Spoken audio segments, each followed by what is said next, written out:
It didn't take me long to fall for Dragon Ball: The Breakers, Bandai Namco's intense and addictive new take on the increasingly popular asymmetrical multiplayer genre. Popularized primarily by dark horror-drenched murder fests like Dead by Daylight and Friday the 13th, the asymmetrical genre actually lends itself surprisingly well to the colorful, cartoonish, and often comedic Dragon Ball universe. Then you remember that The Breakers' three big bads, Frieza, Cell, and Buu, have a combined trillion more kills than does Jason Voorhees, so now who's a horror game?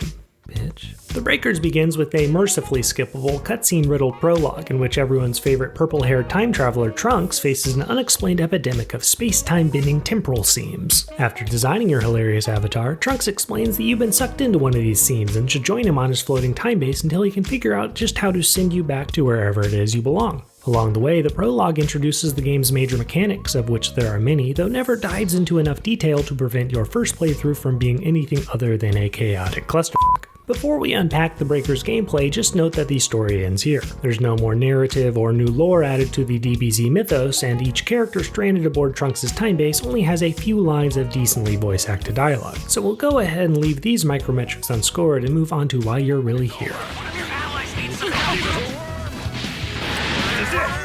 Post-prologue, players gain access to online matchmaking, and each match begins with a temporal seam sucking you and 6 other survivors into one of several DBZ-themed locations, along with a player-controlled boss, or raider as they're referred to in-game, hence the Breakers' asymmetrical nature. Both survivors and raiders have several interesting intersecting paths to victory during each 15-minute match, so do try to keep up. On start, survivors are encouraged by Trunks to use their bevy of pre-selected skills to scavenge the map for time keys used to power a super time machine that survivors can use to escape the temporal seam. Each region of the map has a time key, and once found, any survivor can activate it, whether or not they were the ones who found it. If the survivors activate each region's key, the super time machine will descend from the heavens and begin powering up. That is, unless the raider first powers it down by blowing it up. If either that happens or at any point only 2 survivors remain, Trunks will send a backup escape time machine that survivors must reach and use before time expires. If the raider blows up this machine, it's GG. All the while, survivors must keep an eye to the sky, or rather UI, as the raider and its bag of tricks can make short work of even the wiliest oolong. He wants my bacon!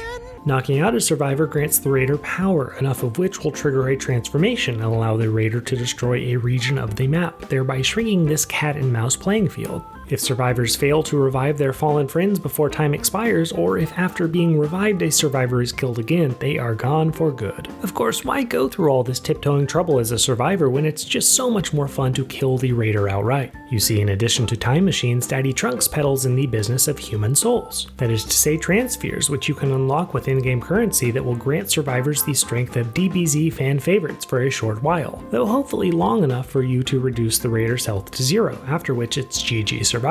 You'll no doubt need to team up for this, however, as raiders can reach a power level over 9,000! No, they can get to 4, that's it. Only by gathering all 7 Dragon Balls and wishing for individual power from Shinron can a survivor reach level 4, after which it's anyone's game. Now, there's of course a significant degree of depth and strategy to each of the elements we've discussed thus far, but I think you get the picture. The gameplay in Dragon Ball: The Breakers is fast-paced fun, bolstered by strong mechanics and some of the most memorable bosses in entertainment history, each of whom are faithfully recreated here but still feel fresh and fun. I mean, did I even mention Buu can actually force the survivors to fight him in him? Come on. Meanwhile, I found the Breakers to be a generally well-polished and highly playable experience. No bugs to report, the controls are intuitive, the priority system for playing as a raider is fair, and lobbies consistently populate in a minute or less. Though note that the matchmaking system doesn't seem to take player level into account. I frequently saw low-level raiders face high-level survivors and vice versa. Not that anyone could call you a scrub nub if they tried, as the Breakers devs have, in my opinion, smartly decided to forego voice chat, probably after seeing genre pure Prop Night become a wretched hive of scum and villainy. Shut the f*** up! What do you want, you pussy? Finally, a few words on style. Personally, I was a little underwhelmed by the visuals in DBTB. While the animations are adequate, the textures here look decidedly last gen, not that it really matters. Meanwhile, I don't have much to say about the soundtrack. Outside of a catchy lobby theme and a few fun motifs, there just isn't enough here to call it a strength. Not the case for the game's sound design, however, as I'll be hearing the raider's impending heartbeat in my nightmares.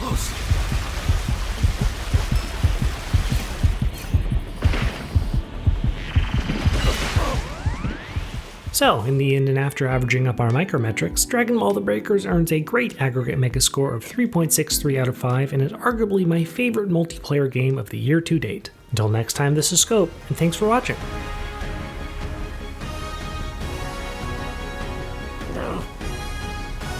Impossible!